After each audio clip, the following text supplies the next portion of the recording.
Bisa dimulai. Baik, sudah. Baik, Assalamualaikum warahmatullahi wabarakatuh. Oke. Masih semangat mengikuti sesi kali ini?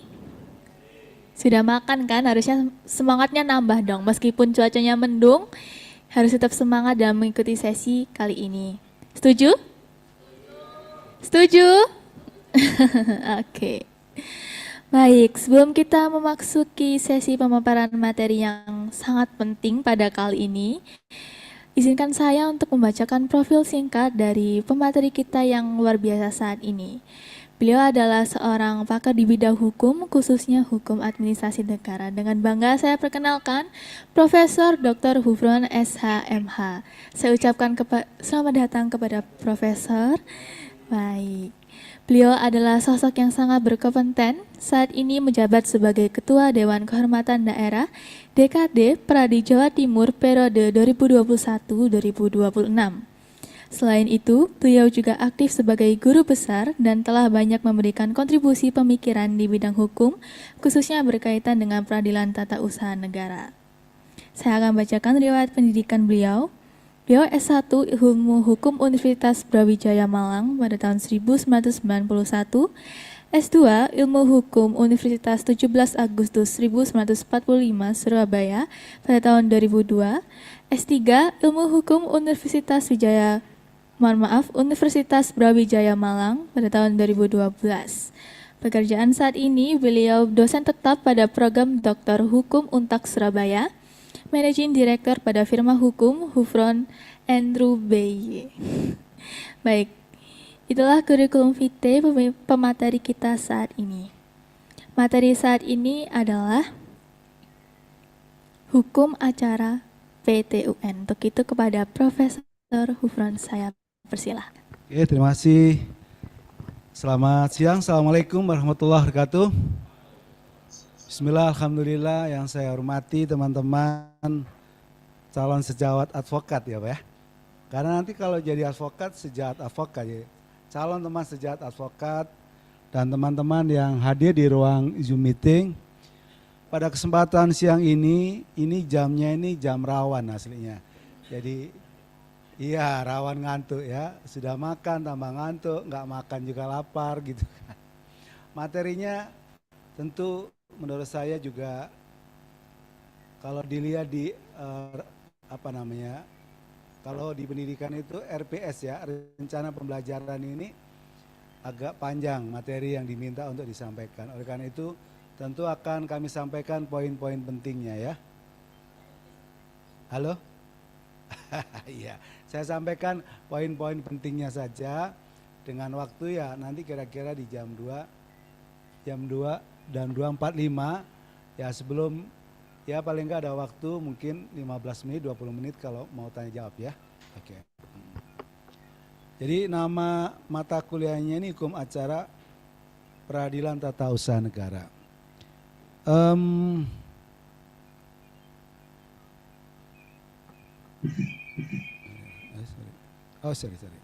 Sorry. Ada dasar hukum ya. Nanti kalau soal ini teman-teman cek sendiri, baca sendiri, cari sendiri gitu. Dasar-dasarnya ini dikumpulkan, nanti dikompilasi, dipelajari ya. Yang kedua adalah sebenarnya belajar hukum acara itu menurut saya yang paling penting adalah belajar asas-asas hukum acara, termasuk dalam konteks hukum acara PTUN. Kenapa? Karena asas itu adalah menjiwai dari pasal-pasal yang ada di batang tubuh gitu ya. Jadi kalau saudara belajar hukum acara pidana, pelajari asasnya. Belajar hukum acara tata usaha negara PTUN, pelajari asasnya. Kalau kita bisa memahami dengan baik asasnya itu kalau menurut saya ya orang menyebut 50% sebenarnya itu adalah bekal yang baik memahami isi pasal gitu. Misal, kalau di dalam hukum acara PTUN itu ada namanya asas dominus litis. Apa itu? bahwa hakim itu memiliki kewenangan yang lebih besar dan bersifat aktif jika dibandingkan dengan hukum acara perdata. Jadi kalau dalam hukum acara perdata pada prinsipnya adalah siapa yang mengajukan gugatan maka dia yang membuktikan. Siapa yang nanti membantah suatu gugatan ya dia harus membuktikan. Tetapi dalam konteks di hukum acara tata usaha negara, hakim itu memiliki kebebasan meskipun terbatas. Maksudnya adalah hakim bisa memerintahkan kepada salah satu pihak untuk kemudian dibebani pembuktian. Jadi misal ada SK tentang pemberhentian seorang pegawai, SK aslinya nggak pernah dia tahu gitu misal penggugatnya. Bisa perintahkan itu kepada tergugat untuk membawa SK itu. Misalkan begitu. Namanya asas kebebasan yang dimana tidak sepenuhnya diserahkan untuk pembuktian ada di penggugat tergugat, tapi ada peran dominan hakim itu agar membebani kepada salah satu atau kedua belah pihak membuktikan sesuatu. Yang kedua adalah ini dalam bahasa, saya nggak tahu itu bahasa Perancis kah, point the interest, point the action. Siapa yang memiliki kepentingan, dialah yang bisa menggugat. Siapa yang dirugikan akibat keputusan atau tindakan tata usaha negara, dialah yang memiliki legal standing untuk mengajukan gugatan. Jadi kalau misal suatu saat ada perkara, tentu misalkan dalam perselisihan pilkada, siapa yang kemudian bisa menggugat ke PT UN, misal ya tentu adalah pihak-pihak yang ikut kontestasi di dalam pilkada gitu. Sehingga kalau ada pihak yang itu tidak tidak ikut kontestasi sebagai calon misalkan kepala daerah di kabupaten kota tertentu ya dia tidak memiliki kepentingan. Jadi mereka yang memiliki legal standing adalah mereka yang memiliki kepentingan. Kalau dalam konteks diberhentikan sebagai misal gitu ya pegawai di pemerintahan ya dia adalah orang yang secara langsung dirugikan akibat keputusan pemberhentian secara langsung ya. Itu yang kedua, jadi legal standingnya itu adalah orang yang dirugikan secara langsung akibat dikeluarkan keputusan tata usaha negara atau tindakan tata usaha negara ya. Yang ketiga adalah, agak ngotot ini ya, makasih. Untung beliau agak peka tuh, saya agak ini. Presumptio iusta causa itu artinya bahwa keputusan tata usaha negara itu selalu dianggap benar, dianggap absah sampai kemudian ada pembatalan oleh pengadilan gitu. Oleh karena itu, gugatan itu pada prinsipnya tidak menunda pelaksanaan putusan. Meskipun pemohon itu bisa meminta agar pelaksanaan putusan ditunda lebih dahulu bersama dengan proses gugatan ke PT UN. Jadi ada bisa mengajukan penangguhan pelaksanaan putusan gitu. Tetapi itu tidak berarti bisa dikabulkan, tidak selalu mesti dikabulkan. Tetapi tadi kembali prinsip utamanya bahwa keputusan itu selalu dianggap sah atau benar gitu. Kemarin itu misal ada seseorang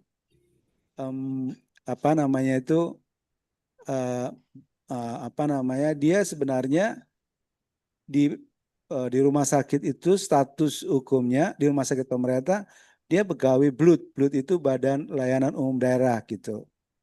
Berikutnya dia bisa ngajukan ke status yang lebih bagus namanya pegawai negeri sipil atau P3K, pegawai pemerintah dengan perjanjian kerja.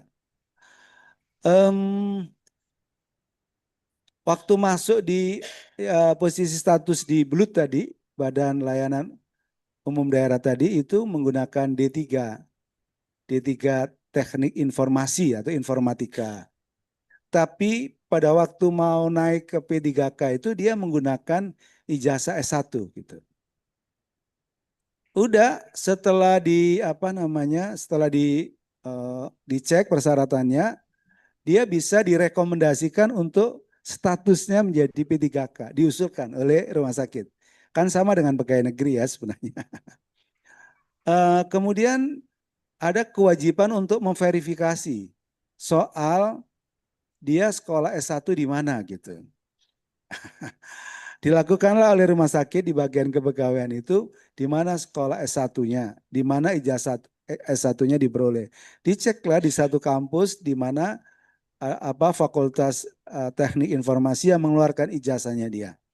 Ternyata setelah dikonfirmasi dijawab melalui surat pada intinya bahwa universitas yang bersangkutan, fakultas tekniknya tidak pernah mengeluarkan ijazah seperti yang dimaksudkan itu.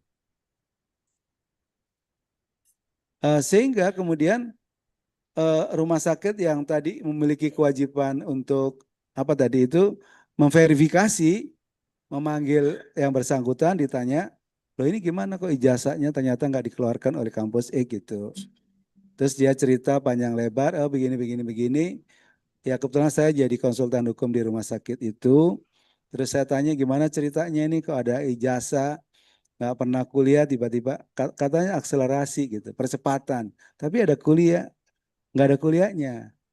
Akselerasi sekalipun itu ada percepatan dengan melalui proses kuliah gitu. Misal 1 semester kah atau misal setahun. Ini enggak. Jadi enggak ada kuliah untuk percepatan tiba-tiba keluar ijazah gitu. Saya bilang ini pasti proses yang enggak benar gitu. Terus akhirnya diperiksa oleh namanya kalau di apa namanya di rumah sakit pemerintah itu ada namanya BKD. BKD itu Badan Kepegawaian Daerah. Ya setelah diperiksa bahwa dia terbukti menggunakan ijazah palsu ya, maka diberhentikan saudara. Pertanyaannya adalah ketika diberhentikan menjadi pegawai itu apakah kemudian dia harus mengganti uang ke negara yang selama ini diperoleh dengan hak dan kewajiban sebagai pegawai misalnya ya. Maka menurut asas yang disebut presumptio iusti causa itu ya apa namanya? Keputusan bahwa dia diberhentikan itu tidak berlaku surut tapi berlaku ke depan kita. Jadi selama ini bekerja dan kewajibannya diterima. Tidak harus kemudian dia mengganti sekian tahun yang dia menggunakan ijazah palsu misalkan gitu. Jadi itu berlaku sejak diputuskan bahwa menggunakan ijazah palsu maka diberhentikan, ya sudah tidak memiliki hubungan hukum dengan rumah sakit dan tidak ada keharusan mengganti karena pada saat dia menjalankan tugasnya dianggap keputusan yang kemudian mengangkat dia itu benar gitu menurut hukum. Paham maksudnya ya? Teman-teman paham nggak maksudnya ya? Jadi nggak perlu minta kemudian mengembalikan yang disebut sebagai kerugian negara. Yang keempat ada melalui proses dismisal. Jadi kalau teman-teman gugat perdata tuh lengkap nggak lengkap, memenuhi syarat itu bukan urusan pengadilan. Syarat formil, syarat material, Anda bisa susun nggak gugatan nih, gitu. Itu bukan urusan pengadilan. Tapi dalam PT UN enggak. Ketua pengadilan sama panitera bisa manggil saudara, ngasih tahu kalau gugatan Anda ini kurang lengkap gitu. Sistematikanya tidak memenuhi syarat gitu. Seperti yang misalkan dipersyaratkan oleh undang-undang. Kalau lengkapi ini, lengkapi ini, lengkapi ini, lengkapi ini. Kenapa? Karena sesungguhnya peradilan tata usaha negara itu dibentuk adalah dalam rangka untuk melindungi rakyatnya gitu. Untuk melindungi rakyatnya. Maka ada yang disebut sebagai dismissal proses. Yang dalam konteks perdata, gugatan Anda nanti tidak diterima karena tidak memenuhi syarat misalkan formil material nanti pengadilan yang menentukan. Tapi kalau ini enggak disaring dulu melalui yang namanya dismissal proses. Ada yang disebut sebagai asas self respect. Jadi nanti pelaksanaan putusan itu sangat tergantung adalah bagaimana pejabat itu apa namanya dia respect kepada hukum gitu. Karena nggak ada ini nggak ada jurusita gitu yang mengeksekusi. Berikutnya adalah tadi asas pembuktian bebas terbatas tadi tidak mengenal gugatan balik. Ini ada kaitannya dengan bahwa ini dibentuk untuk melindungi rakyatnya. Maka kalau rakyat yang gugat tidak boleh kemudian pemerintah gugat balik rakyatnya. Itu yang membedakan gitu dengan gugatan di pengadilan, di pengadilan negeri gitu. Kan bisa saling gugat-ginugat. Jadi kalau saya gugat di pengadilan negeri, misal perbuatan melawan hukum, lawan saya bisa gugat balik gitu. Kalau saya digugat misalkan perbuatan melanggar hukum, ya mungkin nanti saya digugat juga dengan perbuatan melanggar hukum. Atau sebaliknya, saya gugat Wan Prestasi, bisa saja saya digugat balik Wan Prestasi. Kalau di PT Wan nggak ada. Ya sekali pemohon dia tetap pemohon gitu. Sekali tergugat dia tetap tergugat. Dia nggak boleh ngajuin gugatan balik ya. Ini mungkin kalau keluar di soal nanti tolong dipahami. Ini prinsip-prinsip yang penting dipahami oleh teman-teman. Tidak ada putusan fast track. Jadi karena ada dismissal proses, ada namanya rapat persiapan itu, maka tidak ada tiba-tiba begini. Kalau ada pemohon 2 kali nggak hadir sidang itu dalam perkara perdata diputus fast track gitu. Tanpa hadirnya pihak pemohon gitu. Tapi dalam konteks PTUN nggak ada begitu. Karena apa? Karena selalu dipanggil dulu, pertama melalui dismissal proses, yang kedua melalui rapat persiapan gitu. Jadi ketemu dulu pihak-pihaknya gitu. Ya, jadi maka nggak dikenal putusan tanpa hadirnya pihak tergugat karena tergugat udah pernah dipanggil paling enggak di dismissal proses sama rapat persiapan gitu. Terus adalah putusannya bersifat erga omnes, artinya bahwa putusan itu mengikat tidak saja para pihak tetapi semua orang terikat terhadap putusan PT UN. Kalau dalam konteks hukum perdata ya pihak-pihak yang bersengketa itu aja yang terikat putusan hakim. Putusan TUN dan putusan Mahkamah Konstitusi itu bukan hanya mengikat kedua belah pihak atau para pihak, tapi juga mengikat setiap orang. Itu bedanya yang disebut erga omnes. Terus putusan hakim tidak boleh bersifat ultra petita, artinya melebihi apa yang dituntut oleh para pihak. Kalau teman-teman misal memahami ini dengan baik ya, mohon maaf nih ya, nanti pasal-pasal yang ada di undang-undang yang saya sebut tadi, intinya itu ada di sini. Intinya. Oke, berikutnya adalah kalau kita bicara soal kompetensi ya, kewenangan dari apa namanya peradilan tata usaha negara itu ada dinamikanya, ada perkembangannya. Misal kalau dulu Undang-Undang 586 itu menyebut bahwa kompetensi PT UN itu adalah mengadili, memeriksa, memutus sengketa, yaitu sengketa tata usaha negara termasuk sengketa kepegawaian. Jadi awalnya itu hanya ada 2. Jadi gugatan itu kalau nggak gugatan sengketa TUN, akibat dikeluarkan keputusan tata usaha negara. Yang kedua adalah sengketa kepegawaian. Tapi ini pegawainya pegawai pemerintah ya. Karena kalau itu konteks kepegawaian dalam hubungan industrial itu melalui pengadilan hubungan industrial. Jadi maksudnya sengketa kepegawaian dalam konteks hukum kepegawaian ya, bukan hukum ketenagakerjaan. Karena kalau hukum ketenagakerjaan itu sengketa perselisihannya itu ada di PHI. Paham ya? Nggak apa-apa. Yang kedua bergeser udah undang namanya Administrasi Pemerintahan nomor 30 tahun 2014. Itu ada selain kontentius atau konsensius itu, selain sengketa tata usaha negara, ada yang disebut sebagai perbuatan melanggar hukum oleh pemerintah. Jadi dulu sebelum ada undang-undang berapa 30 2014 kalau ada sengketa kaitannya perbuatan melanggar hukum yang dilakukan oleh penguasa atau pemerintah atau pejabat itu melalui pengadilan negeri, Pak. Jadi kalau rumah kita dianggap kemudian nggak ada IMB-nya misal, kemudian rumah kita dibongkar, itu namanya paksaan pemerintah. Itu boleh pemerintah lakukan. Kalau memang betul bahwa apa namanya tidak memenuhi syarat gitu. Yang sekarang persetujuan bangunan gedung ya, namanya ya. Itu kalau dulu itu digugat ke pengadilan negeri, Pak. Perbuatan melawan hukum oleh pemerintah. Sejak Undang-Undang nomor 30 2014 itu, teman-teman yang di Jumit, jangan-jangan ngantuk juga. Itu bisa ngajuin gugatannya di Pengadilan Tata Usaha Negara. Sudah tidak lagi itu menjadi kewenangan pengadilan negeri, tapi sudah menjadi kewenangan dari PT UN. Berikutnya adalah selain kontentius atau kontensius ada volunteer, yaitu permohonan ada atau tidak adanya unsur penyalahgunaan kewenangan. Jadi kewenangannya tadi itu ditambah lagi Pak, kewenangan PT UN itu adalah di pasal 21 Undang-Undang nomor 30 tahun 2014 itu bahwa pejabat dapat mengajukan permohonan tentang ada atau tidak adanya penyalahgunaan kewenangan kepada Pengadilan Tata Usaha Negara. Jadi misal saya ini merasa keputusan saya ini udah sesuai dengan syarat ketentuan berlaku misal ya. Misal gitu ya. Kok tiba-tiba ada nada-nada saya ini mau digeser, ini dikriminalisasi menjadi tipikor misal ya Pak. Maka pejabat ini bisa ngajukan permohonan ke PT UN untuk diperiksa apakah tindakan kami sebagai pejabat ada unsur penyalahgunaan wewenang atau tidak. Ini yang disebut sebagai bentuk perlindungan kepada pejabat, Pak. Jadi di Undang-Undang 30 2014 di pasal 21 itu ternyata juga memberikan perlindungan kepada pejabat agar tidak dilakukan kriminalisasi, dia bisa ngajuin permohonan bahwa tindakannya itu adalah absah gitu. Lewat tapi permohonan ke PT UN.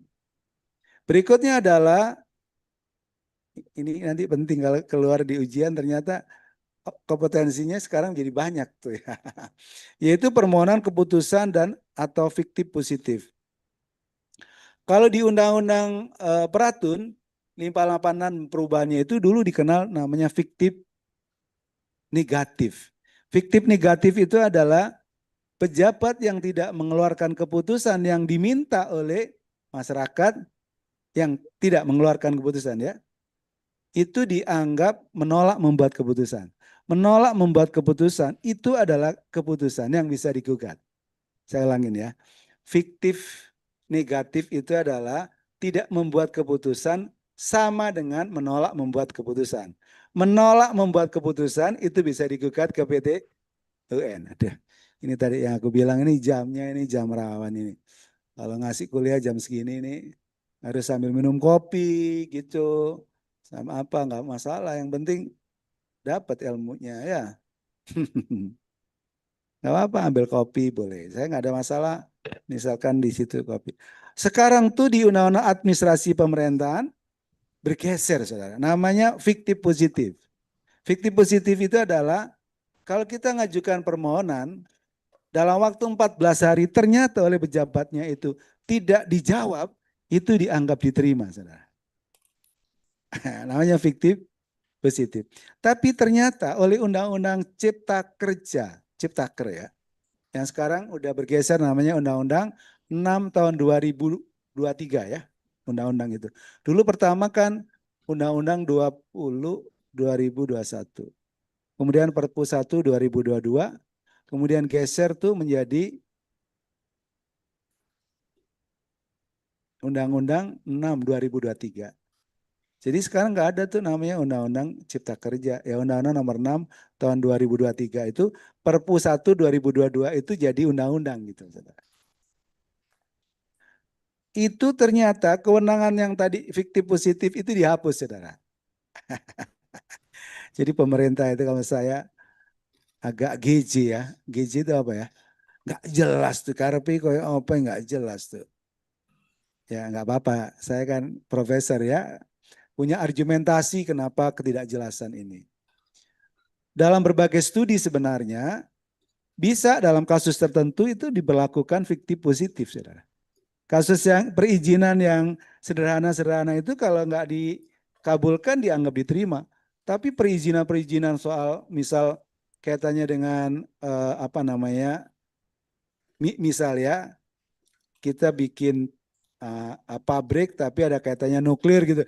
Ya jangan, ya harus itu nggak bisa fiktif positif, itu harus nunggu dilakukan verifikasi gitu. Artinya bisa dua-duanya nggak dihapus. Dulu fiktif negatif, dihapus fiktif positif, sekarang dihapus fiktif positif dihapus. Bagaimana? Ya tentu harus kembali ke prinsip yang pertama yaitu fiktif negatif gitu ya. Jadi kalau sekarang ini yang ada menjadi fiktif negatif, nggak ada fiktif positif. Kemudian kompetensinya menjadi dua, yaitu tadi sengketa tata usaha negara, sengketa berkaitan melanggar hukum, kemudian ada permohonan, ada tidaknya unsur penyalahgunaan kewenangan, ada lagi yaitu sengketa terkait dengan, Anda nggak di sini ya, sengketa terkait dengan, pernah dengar sengketa informasi publik, Pak? Nggak barusan ya. Jadi kalau Bapak Ibu sekalian ikut misalkan apa namanya tender gitu ya, lelang penyediaan barang jasa pemerintah, kan itu ada di pasal 17 Undang-Undang KIP namanya, Keterbukaan Informasi Publik itu ada kira-kira 5 atau 7 yang bisa dikecualikan. Ya, dianggap bahwa dokumen pemenang lelang misalkan itu dirahasiakan, nggak dibuka gitu kan. Kenapa dia yang menang? Kenapa saya kok kalah gitu? Kan minta dibuka. Katanya PPK itu apa? Pejabat pembuat komitmen itu enggak, ini bagian yang harus dirahasiakan. Tapi katanya penyedia jasa dia bilang enggak, ini bukan sesuatu yang harus dirahasiakan. Maka harus dibawa ke namanya Komisi Informasi Publik gitu. Tapi kalau dari putusan itu atau rekomendasi Komisi Informasi Publik ternyata itu tidak memuaskan, ya gugatlah ke PT UN, saudara. Ke PT UN. Termasuk dalam konteks pemilihan kepala daerah itu keputusan sah tidaknya penetapan calon ya, calon A, calon B itu bisa diuji lewat PT UN. Bisa diuji ya penetapan calon PT. Tapi kalau perselisihan hasil pilkada atau pemilu baru di mana? Di MK. Ya dah.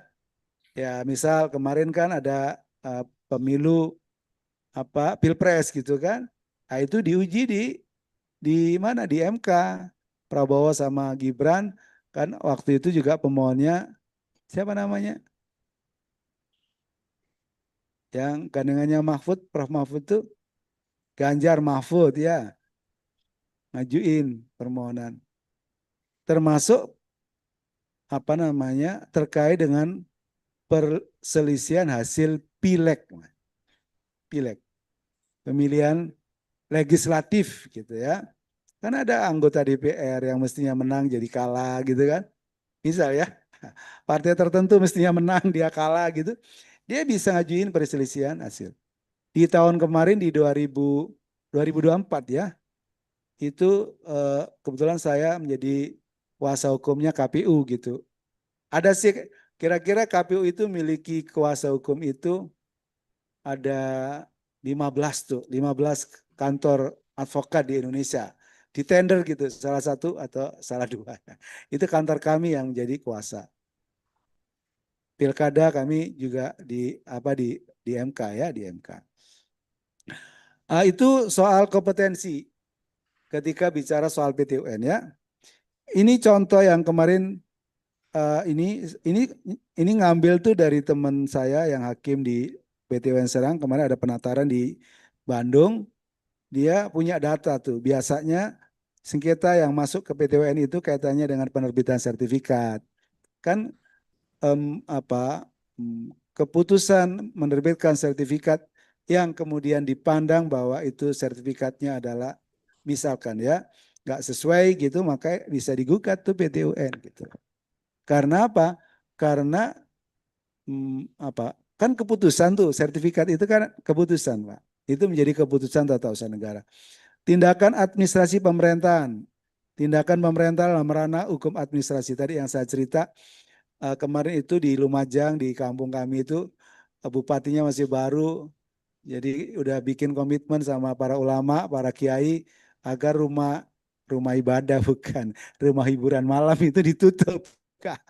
Wah, sangar tuh baru selesai pagi itu apa namanya? Kalau pagi itu apa namanya? Briefing ya.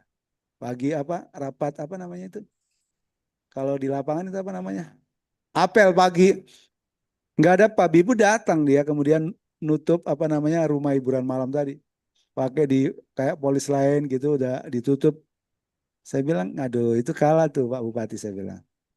Karena pada prinsipnya paksaan pemerintah itu selalu juga ada yang disebut sebagai di Perda itu selalu ada mesti somasi 1, somasi 2 gitu. Nggak bisa tiba-tiba saking semangatnya tiba-tiba langsung. Maka digugat ke PT UN, Pak Bupatinya kalah gitu. Pak Bupati kalah ini saya bilang. Ya mestinya kasih somasi 1 sama 2. Dulu ada juga tuh ada kepala desa di Bondowoso. Tiba-tiba diberhentikan karena isu dia Pak Kepala Desa tuh apa namanya ya kawin lagi gitu ya. Sebenarnya nggak apa-apa aslinya. Hah? Tapi ada yang isu-isu nggak sedap terus bupatinya masih nggak tahu tiba-tiba bikin putusan tanpa dipanggil gitu. Harusnya dipanggil dulu, diminta kesempatan memberikan pembelaan tuh Pak. Nggak boleh Pak. Karena prinsipnya audi de alteram partem. Para pihak harus didengar haknya dan memberikan namanya pembelaan atau apa informasi gitu. Saya gugat tuh di PTUN kalah Pak bupatinya. Seneng kalau bupati bupati rata ngawur-ngawur gitu saya agak seneng. Jadi maksudnya dia harus mengerti, belajar supaya nggak, ya nggak apa-apa sih soal kalah menang itu biasa kan. Yang digugat itu jabatannya men, bukan pribadi bupati kan, ya kan. Tapi kan dianggap ini kurang cermat. Terus kepala atau perangkat desa, pengangkatan kepala desa, perangkat desa seringkali jadi perkara. Itu kemudian digugat di PT UN.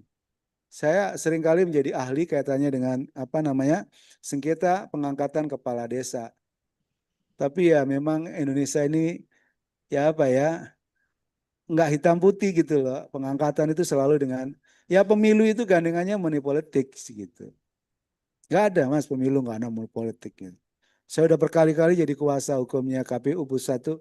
Ada. Bagaimana misalkan ngitung tuh putusan itu ya di KPU tertentu angkanya sekian di kecamatan dirubah ditipek. Nanti kabupaten ditipek lagi. Sampai di provinsi ditipek lagi. Aduh mati. Kenapa kalau tipek? Kenapa tipu-tipu? Ternyata ada intervensi ya. Ya intervensi. Saya nggak tahu apa intervensi. Itu intervensi. Intervensi orang kuat katanya. Nah, gitu maksudnya. Paham maksudnya ya? Ini nggak ada pemilu tiba-tiba nggak ada money politik. Yang kemarin yang di dua apa kabupaten itu dua-duanya tuh money politik pada waktu pemilihan ulang. Jadi sama MK dibilang pemilihan ulang gitu. Di kabupaten itu di Bangka Belitung ya. Tapi setelah dia akan pemilihan ulang malah dia didis dua-duanya karena dua-duanya terbukti melakukan money politik. Saya bilangin cocok juga nih apa namanya. Nggak ada yang nggak pakai duit.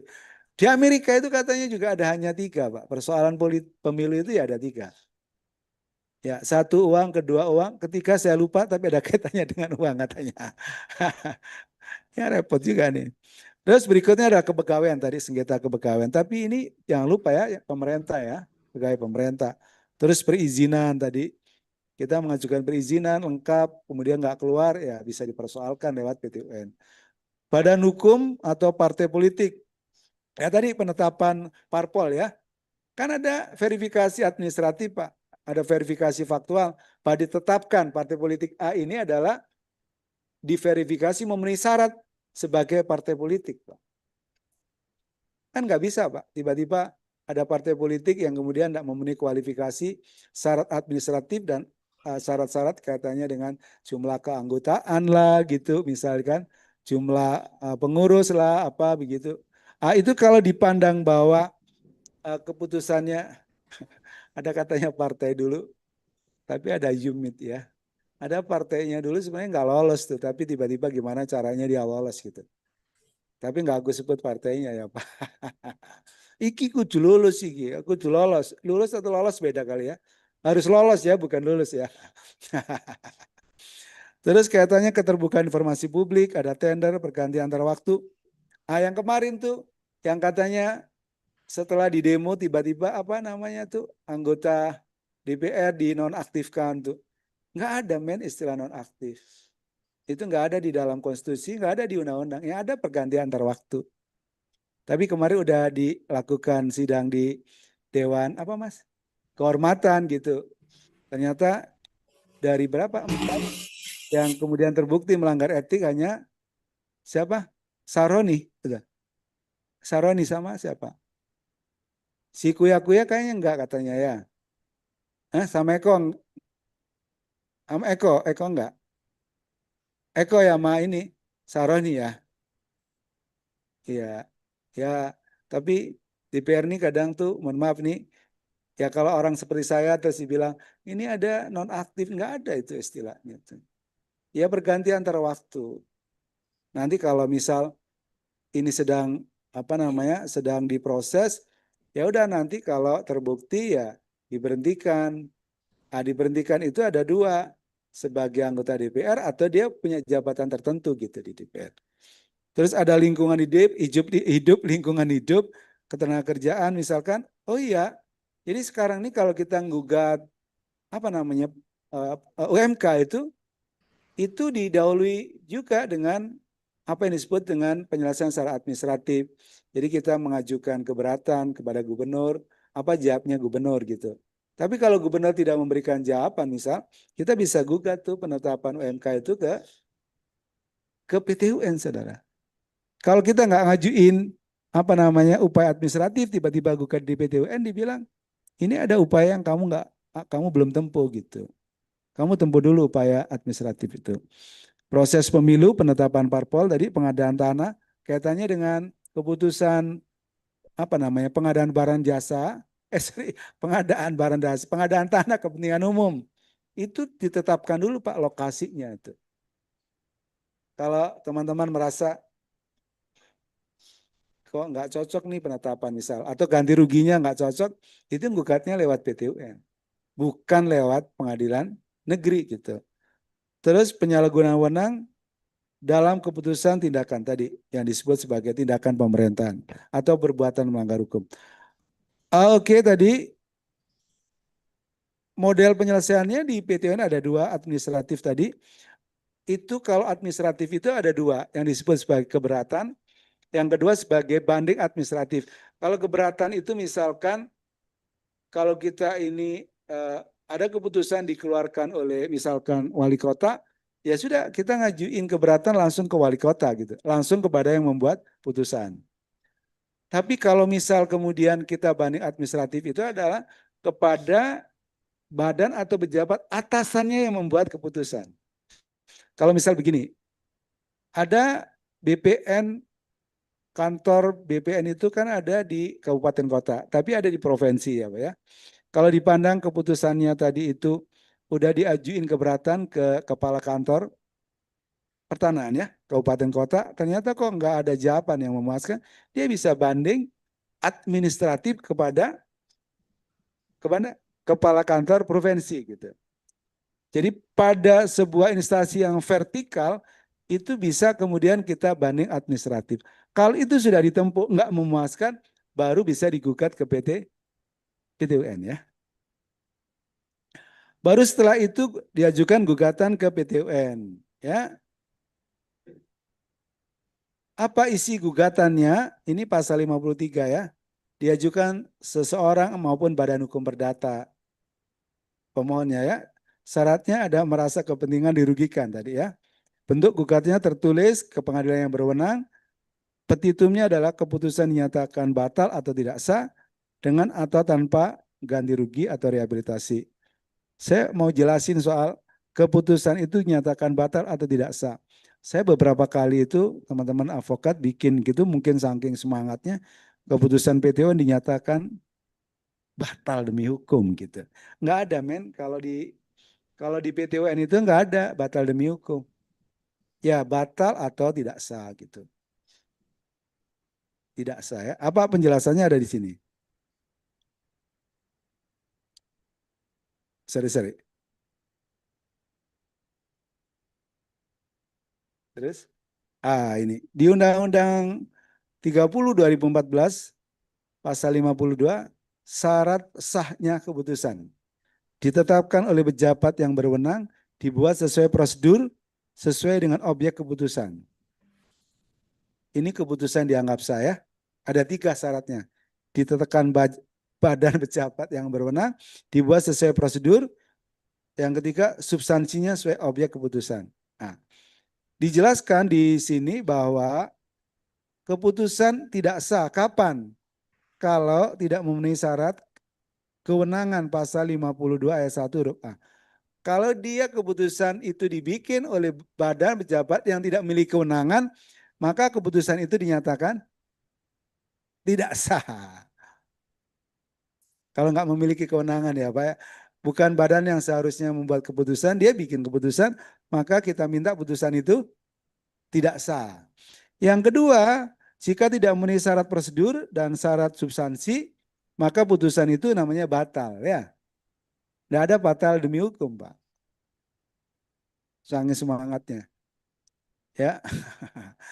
Saya pernah jelasin tuh waktu di pengadilan apa bedanya tidak sah, batal sama batal demi hukum. Batal demi hukum itu batal dengan sendirinya, tidak memenuhi syarat-syarat yang sejak semula itu diharuskan oleh undang-undang. Misal, kalau Bapak Ibu sekalian ngejual narkoba gitu, ya perjanjian Anda nggak sah gitu.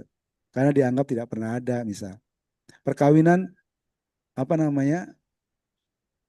misal ya, perkawinan sejenis gitu. Ya, itu dianggap tidak pernah ada, itu namanya batal demi hukum.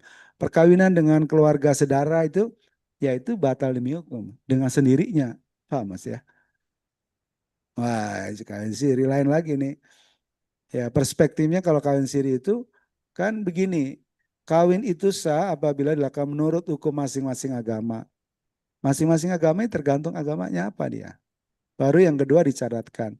Ada bagi kelompok tertentu mengatakan bahwa sah itu dua syaratnya Pak. Sah agama sama dicatatkan. Ada yang begitu. Tapi orang tertentu bilang begini, soal pencatatan itu hanya soal administratif. Tapi soal perkawinan keabsahan itu tergantung agama. Kalau agamanya bilang sah, ya sah. Meskipun belum dicatatkan. Tetapi beberapa orang menganggap bahwa absah itu harus dua. Sah menurut agama dan sah menurut negara gitu. Karena ini ada kaitannya dengan persoalan pembuktian. Sebenarnya ya namanya pencatatan itu lebih ke soal pembuktian men. Misal begini, ada orang meninggal, kan dikeluarkan akte kematian. Betul nggak? Ya, misal. Ini sama juga, ini di perkawinan, maka dicatatkan perkawinan itu. Lebih ke soal pembuktian. Ya, lebih soal pembuktian. Walaupun prakteknya banyak tuh, teman-teman kawin siri nggak dicatatin juga banyak. Ya, yang kawin siri bukan hanya muslim, yang teman-teman non muslim juga banyak. Datang ke saya, Prof, saya ini pusing saya ini. Loh kenapa pusing? Saya ini setiap hari bertengkar sama istri saya. Kenapa? Saya Katolik, dia Protestan misalnya. Tapi tiap pagi bawa-bawa agama gitu, agama nggak benar. Jadi bukan hanya Islam ini ini aja dia bertengkar. Terus dia nyelek-nyelekin ibu saya katanya. Terus nyelekin apa? Saya bilang pokoknya kamu kalau setiap hari masih mencaci maki agama saya dan ibu saya, nggak akan pernah saya catatkan perkawinan ini. Paham? Kan? Ya, nggak aku akan catatkan perkawinan ini. Kalau kamu masih mencaci maki agama saya, nggak tahu kenapa ada orang begitu ya dalam hidup. Ada mas, karena hidup ini nggak tidak hitam putih. Hidup ini bukan soal hitam putih. Hidup ini ada yang model-model kayak begitu. Ada teman saya sekarang dia notaris tapi punya usaha. Kaya raya dia. Datang ke saya. Prof, ini suami saya ini nakal gitu. Katanya dia. Saya tahu selingkuh dia tapi aku biarin aja. Tapi nggak aku catatin perkawinan itu. Biar nanti kalau suatu saat saya udah waktunya marah nanti saya cerai dia nggak dapat apa-apa. Dia pulang pakai kadok kolor. Kadok kolor. Dia kaya raya itu. Cina. Teman kuliah dulu saya datang ke saya nggak dicatetin sampai sekarang katanya nanti sewaktu-waktu kalau dia nanti kalau sudah saatnya saya tak tendang aja dia gitu ada etikat nggak baik sebenarnya. Nah, jadi jangan senang-senang itu kalau kadang perempuan itu biarin aslinya tahu juga kalau selingkuh tapi biarin aja nanti tunggu waktu yang tepat katanya. Kembali ke yang atas tadi. Paham ya, batal sama tidak sah ya. Kalau tidak sah itu adalah dibuat oleh badan yang tidak berwenang. Tapi kalau batal atau dapat dibatalkan itu tidak memenuhi syarat prosedur dan substansi atau alasannya.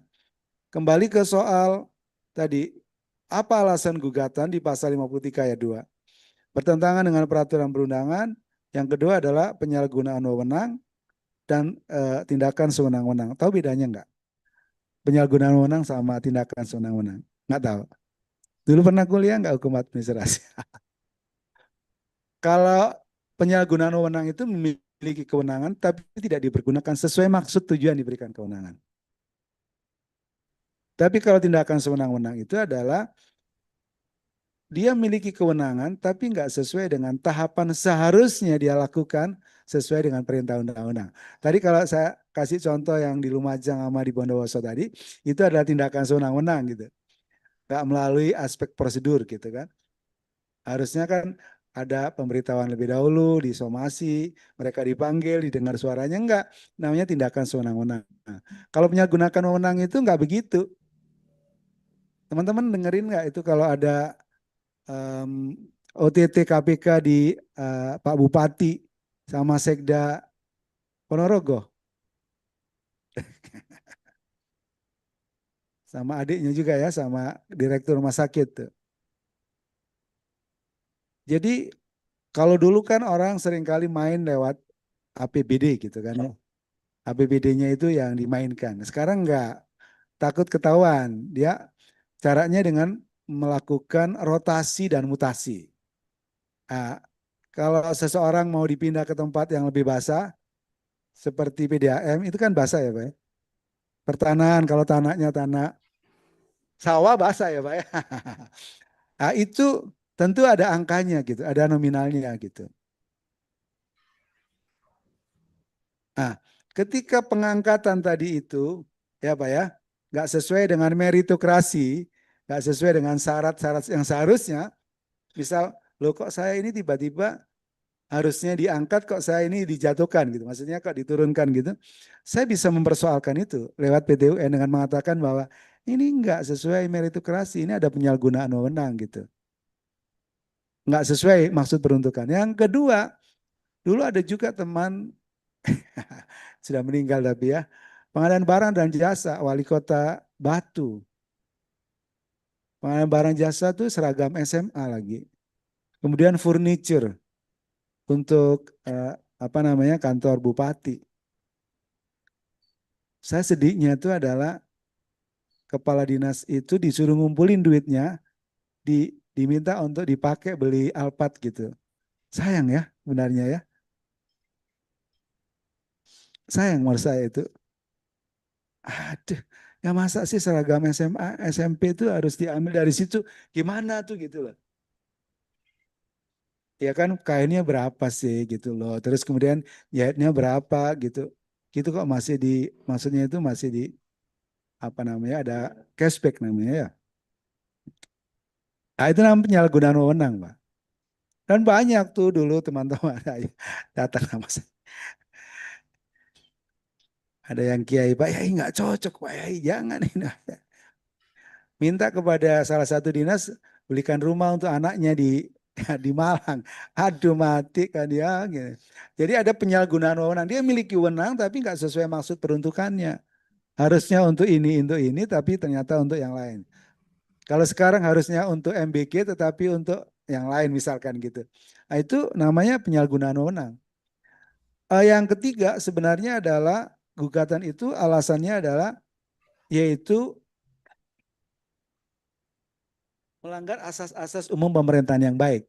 Jadi pertama adalah bertentangan undang-undang, yang kedua ada asas penyalahgunaan wewenang, tindakan sewenang-wenang, ada yang tadi disebut sebagai melanggar asas-asas pemerintahan yang baik. Asas pemerintahan yang baik ini sudah aku cantumin di sini pasal 10. Yang Anda bisa kutip. Asas kepastian hukum lah, kemanfaatan, ketakberpihakan, kecermatan, tidak menyalahgunakan kewenangan, keterbukaan, kepentingan umum, pelayanan yang baik. Gitu. Jadi kalau melanggar salah satu atau salah dua dari sini bisa dipakai untuk alasan apa namanya tadi? Gugatan PT UN.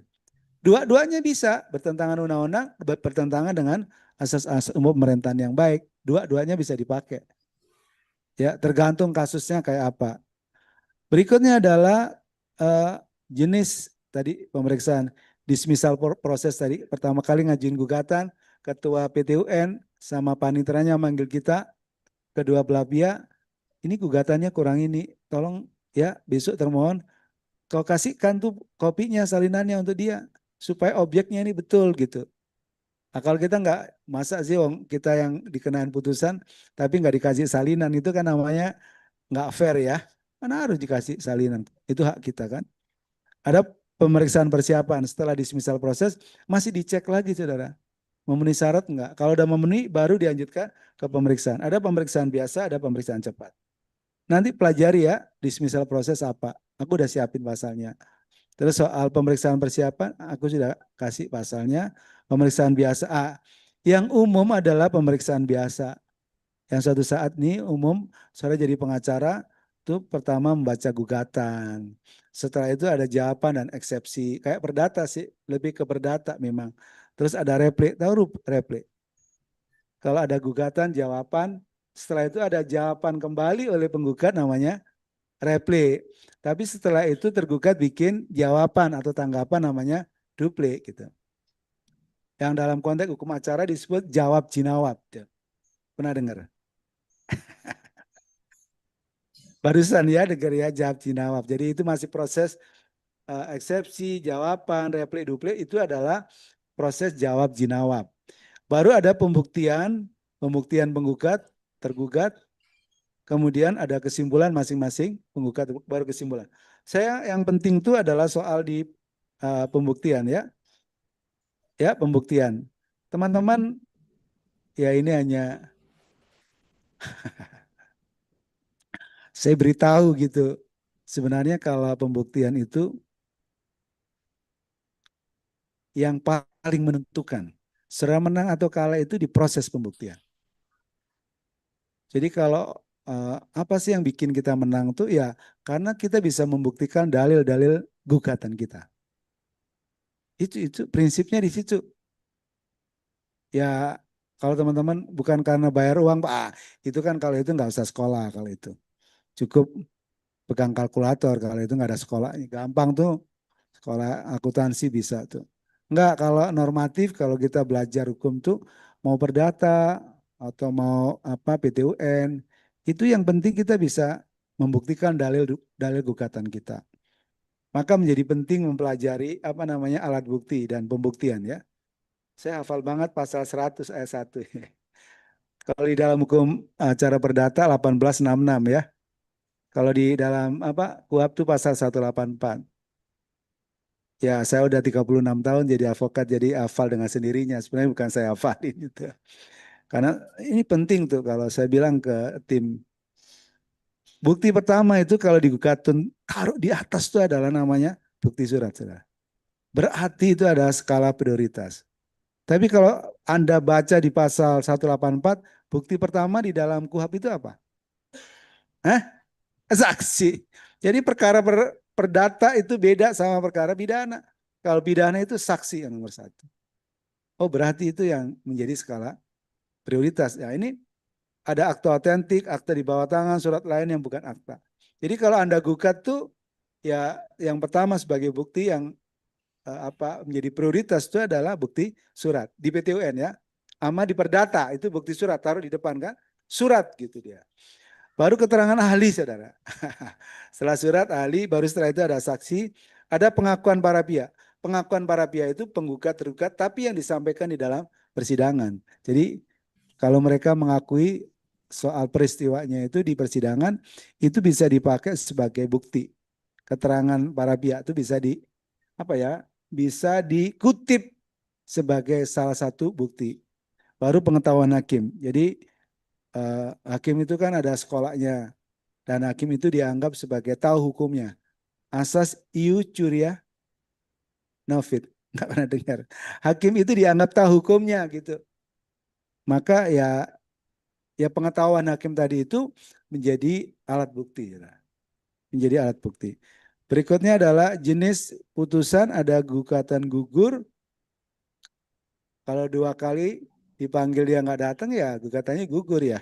Tapi bukan putusan fast track. Lain ya. Gugatan tidak dapat diterima karena tidak memenuhi syarat material maupun formil. Gugatan dikabul karena memenuhi apa tadi? Dia bisa membuktikan dalil-dalil gugatannya.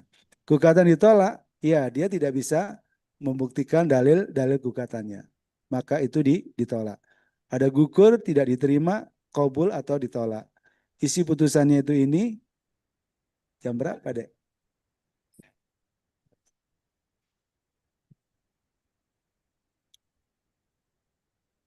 Agak ngebut ya tadi ya. Terlalu kenceng? Enggak. Enggak. Masih bisa di ini ya. Masih bisa ditangkap lah ya. Em, ini putusan ya adalah demi keadilan berdasar ketuhanan yang Maha Esa. Kalau putusan ini misal ada yang kelewat, nggak ada kata demi keadilan atau nggak ada kata ketuhanan yang Maha Esa, ya putusan itu batal demi hukum. Tapi kecil kemungkinannya. Ya, ada putusan lupa demi keuangan berdasar ketuhanan yang Maha Esa misalkan. Bisa. Kalau putusan nggak ada demi keadilan berdasar ketuhanan yang Maha Esa, itu putusan ini batal demi hukum. Nama teman-teman digantikan demi keadilan berdasar keuangan yang maha kuasa gitu ya. Nama, jabatan, kewarganegaraan, tempat kediaman, tempat kedudukan para pihak yang bersengketa. Ada satu hal yang penting teman-teman, mungkin ini yang membedakan kalau di dalam perkara perdata sama PT-UN. Selalu kalau bicara status itu harus disebut dalam gugatan misalnya warga negaranya apa gitu. Di dalam surat kuasa nanti saudara kalau di PT-UN Anda sebut, Anda kuasa hukum itu sebut namanya, disebut itu kewarganegaranya apa. Itu yang beda sama di hukum acara perdata, nggak perlu menyebut kewarganegaraan. Kalau di PT-UN di gugatannya harus sebut tuh kewarganegaraan, pemohon apa. Nanti di kuasa juga disebut kewarganegaraan para apa kuasa itu warga negara Indonesia itu disebut. Ringkasan gugatan dan jawaban tergugat, pertimbangan dan penilaian setiap bukti yang diajukan dan yang terjadi dalam pemeriksaan persidangan. Jadi setiap misal dalil gugatan kita misalkan ini adalah perbuatan melanggar hukum gitu kan. Misal ya. Terus dari perbuatan melanggar hukum tadi Anda minta ganti rugi misalkan ya. Material imaterial misal. Misal. Maka gugatan perbuatan melanggar hukum dengan unsur-unsurnya tadi itu harus dibuktikan. Oh ini perbuatan pemerintah. Ya, ini yang disebut melanggar hukum, hukum yang mana yang dilanggar. Oh ada kerugian, apa kerugiannya? Ada hubungan kausalitas antara perbuatan yang ada kesalahan dengan kerugian. Masing-masing ini harus dibuktikan. Gak bisa omon-omon. Harus dibuktikan satu-satu. Kalau ada ganti rugi, Anda minta sekian miliar, tapi Anda nggak bisa membuktikan ya pasti ditolak. Karena gugatan ganti kerugian itu akan dikabulkan kalau memang Anda bisa membuktikan dan itu adalah masuk akal gitu. Ada buktinya gitu. Dan jangan kemudian dimasukkan apa namanya, biaya itu adalah termasuk bayar kantor pengacara. Itu nggak boleh tuh di putusan MA ya, mumpung saya masih ingat nih. Nggak usah dimasukkan. Dulu saya pertama kali aku masukin di situ juga malu-malu juga saya ini. Ada putusan jurisprudensi itu nggak boleh. Nggak boleh masuk sebagai apa namanya biaya yang harus diajukan sebagai ganti rugi di dalam suatu gugatan gitu. Ada jurisprudensinya. Ya kalau pengacaranya mungkin masih baru menyebut angka misalkan hanya 50. Tapi kalau pengacaranya senior dia menyebut angka bisa 500 bisa 1 M. Nah itu nggak boleh tuh. Masuk di dalam namanya ganti rugi. Misalnya. Terus masing-masing tadi itu satu persatu sama hakim dipertimbangkan saudara. Dengan buktinya. Baru dari situ ada alasan hukum yang menjadi dasar putusan tadi. Apakah ini gugur? Apa tadi? Gugur, terus tidak dapat diterima. Yang ketiga, kabul. Yang keempat, ditolak.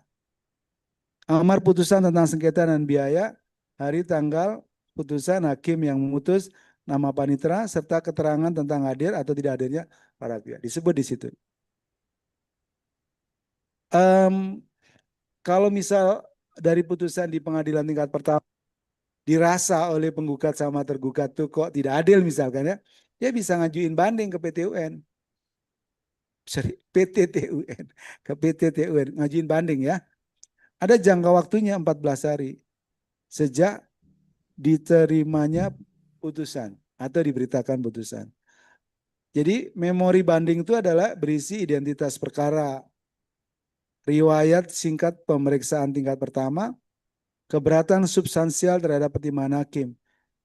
Pertimbangan hakimnya ini nggak benar misal menurut kita ya, misal gitu.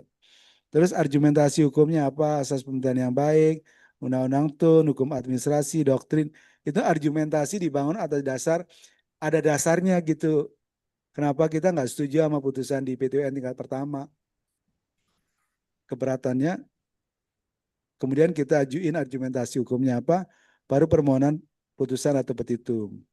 Tapi pihak termohon itu dia punya hak mengajukan kontra memori banding tanggapan pihak lawan atas membanding. Bantahan terhadap dalil memori banding, ya kalau si apa namanya terbanding namanya, dia mengatakan bahwa putusan PT UN tingkat pertama itu sudah benar gitu. Iya kan? Kan menguatkan itu. Penguatan argumentasi putusan tingkat pertama, dasar hukum pembenaran putusan yang tadi ada jurisprudensi, ada doktrin, ada apa namanya putusan terdahulu tadi jurisprudensi, ada doktrin, ada undang-undang kan misalkan begitu. Permohonan agar PT UN menguatkan putusan tingkat pertama. Bila memori banding tidak diajukan, banding tetap diperiksa, namun pemohon kehilangan kesempatan untuk berargumentasi. Kalau misal nggak puas juga di PT UN, ajuin kasasi tingkat apa di Mahkamah Agung ya. Diajukan 14 hari sejak putusan banding diberitahukan lebih kesalahan penerapan hukum, bukan pemeriksaan ulang fakta yang disebut sebagai yudek yuris ya.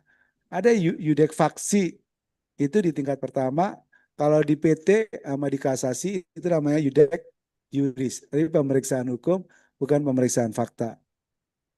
Identitas perkara para pihak, riwayat proses tingkat pertama dan banding, alasan kasasi, kesalahan penerapan hukum, cara mengadili tidak sesuai hukum acara, melampaui kewenangan tadi ultra petita, argumentasi hukumnya, asas-asas tadi yang penting, ada doktrin, ada jurisprudensi, petitum, ya itu ada juga kontra memori bagi termohon ya, maka hampir sama pembelaan atas putusan PT UN, bantahan terhadap setiap alasan pemohon kasasi, penegasan tidak ada salah penerapan, permohonan putusan untuk saya kira itu materi kita.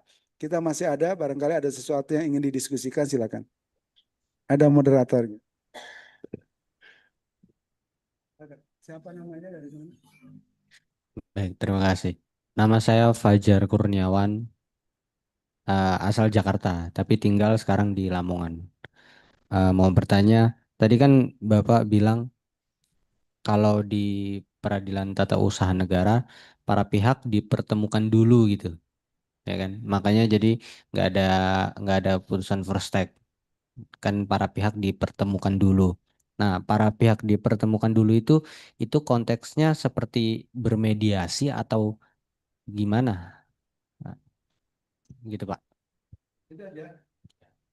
Terima kasih. Siapa tadi namanya?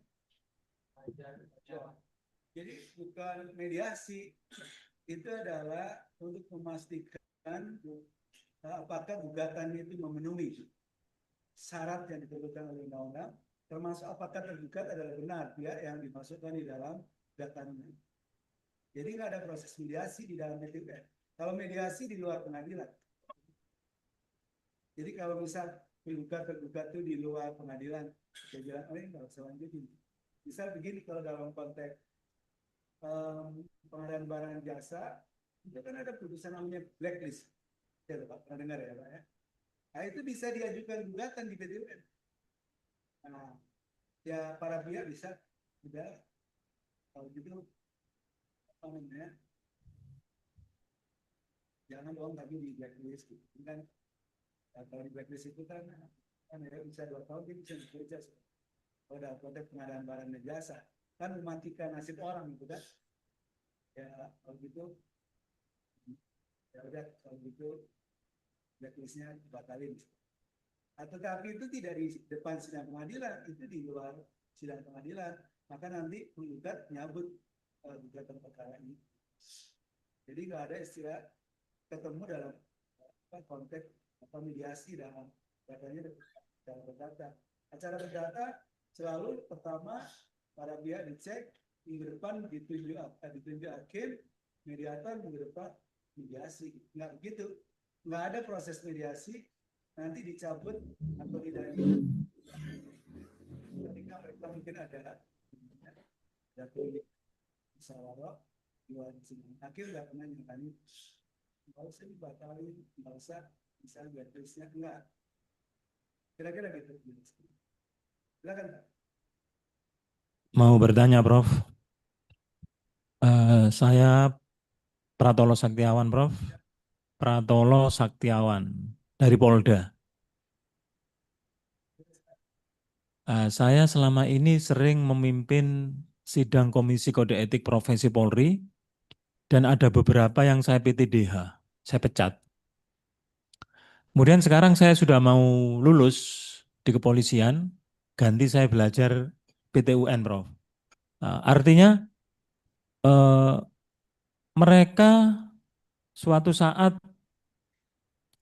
ingin mem-PTUN kan itu kelemahannya di mana, Prof? Sehingga mereka bisa aktif kembali. Anggota-anggota Polri yang sudah di PTDH itu nanti kan bisa di PTUN kan. Kemarin di Akpol ada beberapa siswa Akpol itu ada yang bisa kembali menjadi siswa Akpol. Nah, ini yang mau saya pelajari ini eh, celahnya di mana para anggota Polri ini supaya bisa aktif kembali, Prof. Terima kasih.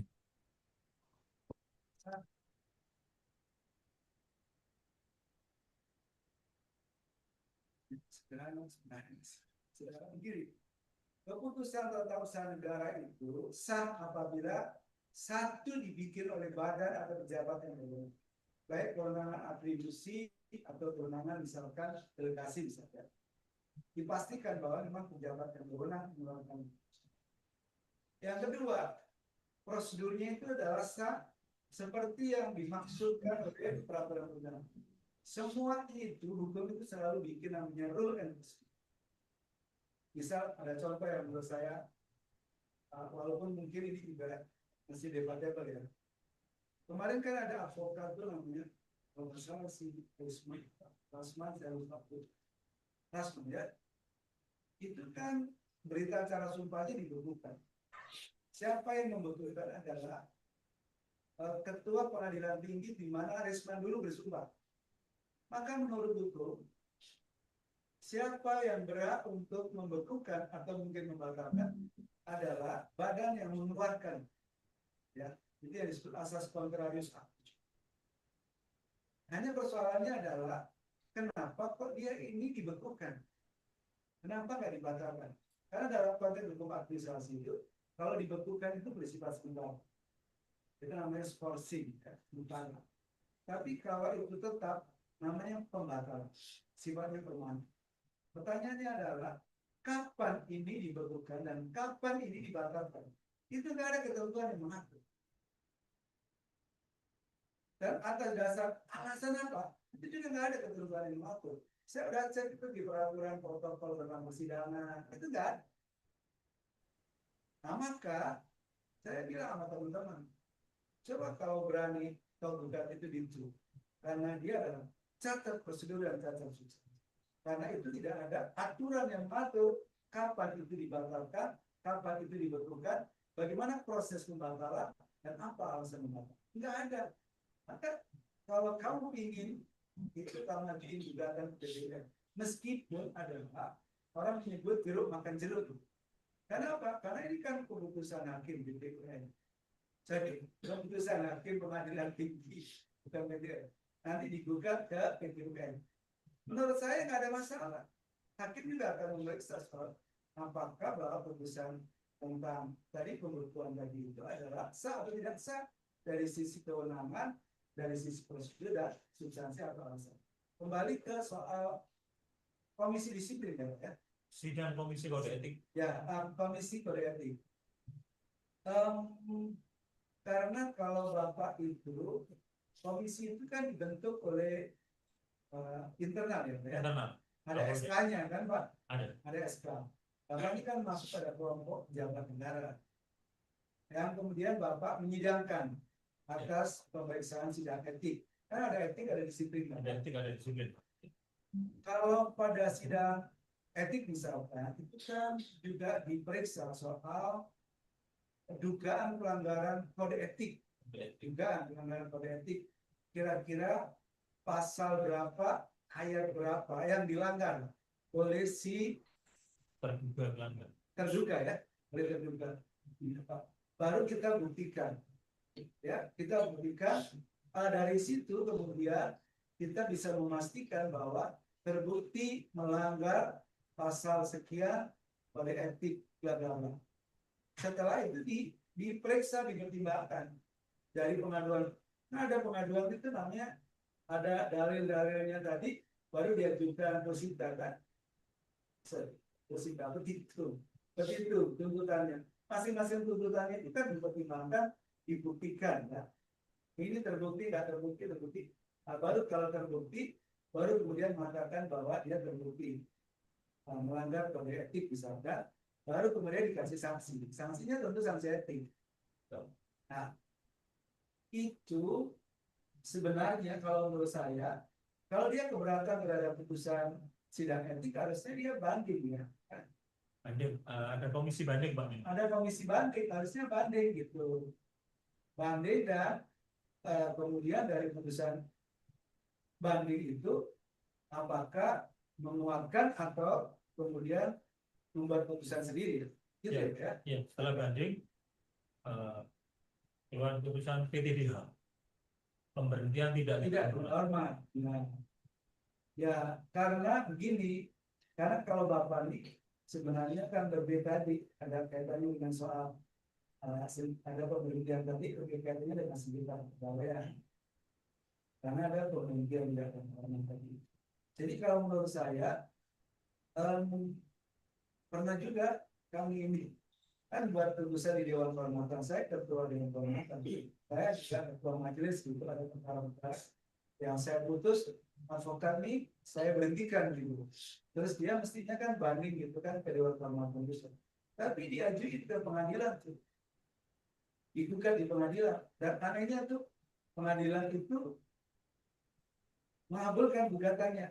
Saya bilang pengadilan tidak berwenang untuk memeriksa kaitannya dengan soal putusan etik yang seperti Dewan Kehormatan. Tapi kalau Bapak ini kan karena memang itu pejabat yang mengidamkan itu adalah pejabat negara.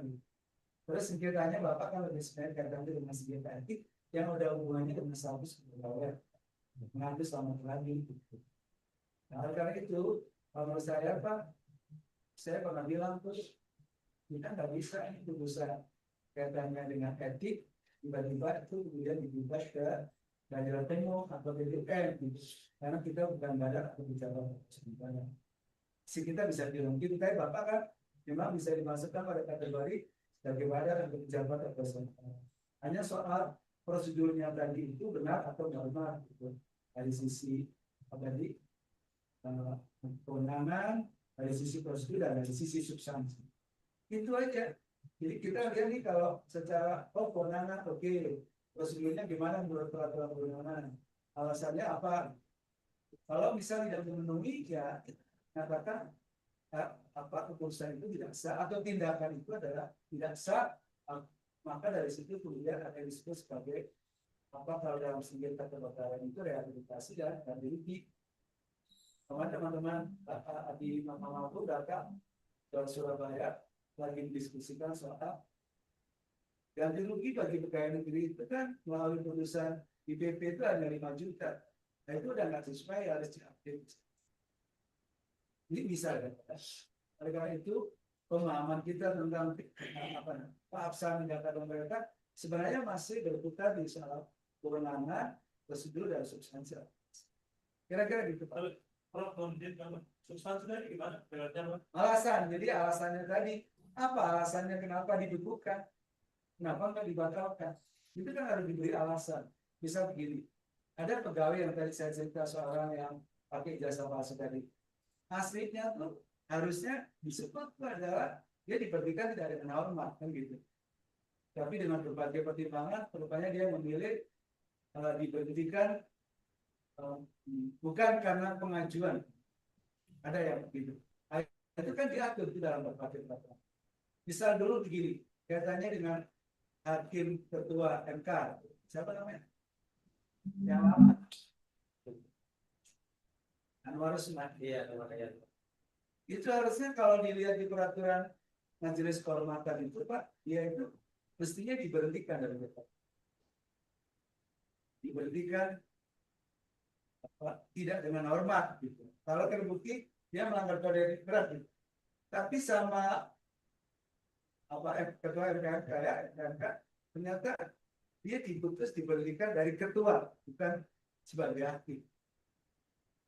Diberhentikan sebagai ketua MK atau diberhentikan sebagai hakim itu apa alasannya? Harus tunduk pada ketentuan peraturan perundang. Nggak boleh sakar PDB. Itu namanya alasan substansi. Yang lain? Mau tanya Pak. Oh, Kalau misal masih ada waktunya, ayo. baik, izin bertanya, Prof. Saya Yohanes Dwi Tirtayuda dari Lamongan. Ini saya ingin bertanya terkait syarat sahnya suatu keputusan ya, Prof. Jadi selain 3 alasan tadi yang menjadi syarat sahnya suatu putusan kan didasarkan juga pada AUPB yang termaksud dalam pasal 10 tadi, Prof. Nah, yang jadi pertanyaan saya adalah ketika katakanlah ada suatu kasus itu misalkan A sama B itu mempunyai kedudukan yang sama dalam suatu instansi katakanlah. Dia melakukan kesalahan yang sama. Akan tetapi pejabat yang di atasnya itu cuma apa namanya menjatuhkan keputusan terhadap salah satu pihak saja. Mungkin si A saja yang dijatuhkan sementara yang B tidak. Meskipun melakukan suatu hal atau kesalahan yang sama, Pak. Nah, kalau di AUPB ini kan salah satunya ada juga yang asas ketidakberpihakan. Apakah mungkin bisa kalau kita mendasarkan gugatan PT UN itu, meskipun apa namanya dinyatakan bersalah memang secara ketentuan mungkin Pak ya, tapi ini kita menggunakan dalil ketidakberpihakan ini sebagai dasar gugatan kita ke PT UN. Mungkin itu Pak. Ya, Pak. Jadi sebenarnya bisa pakai dua-duanya. Kalau memang ada dasar secara tertulis dalam peraturan perundangan. Jadi melanggar pasal berapa peraturan perundangan apa-apa gitu. Tapi kalau itu ternyata nggak ada di dalam peraturan perundangan, Anda bisa pakai asas tadi. Misalkan tadi itu kan ada larangan namanya itu 10 itu sebenarnya bukan hanya 10 gitu. Itu antara lain sebenarnya. Larangan perlakuan diskriminatif gitu. Enggak boleh juga. Termasuk tadi ketak perbiaan. Jadi kalau ada proses perlakuan yang tidak fair tadi, itu bisa diajukan sebagai alasan gitu. Ya, nggak mesti peraturan perundangan alasannya. Peraturan perundangannya oke, tapi kenapa kok kemudian dalam konteks apa tadi itu kaitannya pengabdian jasa nggak fair tuh kenapa yang dimenangkan dia gitu misalkan. Nah, itu bisa namanya melanggar sebuah asas yang disebut asas fair play. Harusnya prosesnya itu fair, jujur, adil, terbuka, tapi kenapa ini nggak fair gitu. Ada keperbiaan tadi, ada perlakuan yang diskriminatif. Itu bisa dipakai sebagai alasan mengajukan gugatan di PT UN. Jadi bisa dua-duanya bertentangan peraturan perundangan, ada yang kedua asas pemerintahan yang baik, atau salah satu gitu.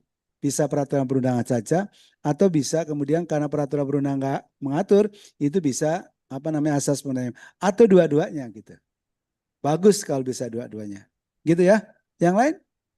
Ya, yang belakang kasih mic.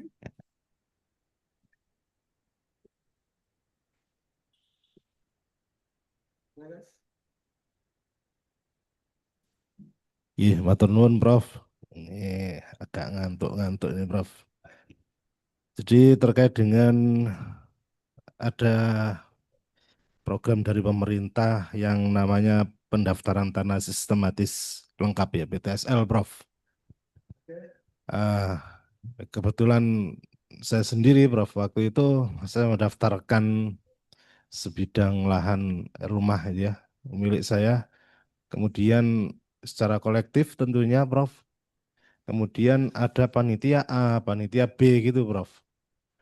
Saya sudah masuk di panitia B. Kemudian tentunya syarat-syarat saya sudah lengkap karena saya juga menggunakan biro jasa Prof. Nah, karena keterbatasan waktu. Nah, kalau sudah panitia B, harusnya sudah jadi SHGB, tinggal apa gitu Prof. Kemudian saya ditelepon oleh salah satu BPN bahwa persyaratan Bapak kurang lengkap, begini-begini ya. Itu syaratnya tidak di apa ini disebutkan. Nah, kalau tidak lengkap bagaimana Pak? Saya sampaikan itu. Ya sudah dibatalkan.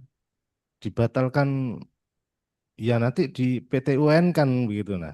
Ya sudah saya bilang gitu. Silakan dibatalkan saja daripada saya ribet karena sudah keluar biaya, keluar waktu. Nah, ini hal-hal apa yang perlu disiapkan tadi ada persiapan Prof untuk menghadapi sidang PT UN ini. Terima kasih Prof. Masih, jadi kalau menurut saya tadi, kalau ini pakai program PTSL ya, itu kan untuk sampai nanti bisa digugat tuh prinsipnya kan apa keputusan tata usaha negara itu adalah penetapan tertulis yang dikeluarkan oleh badan atau pejabat tata usaha negara yang bersifat konkret individual final.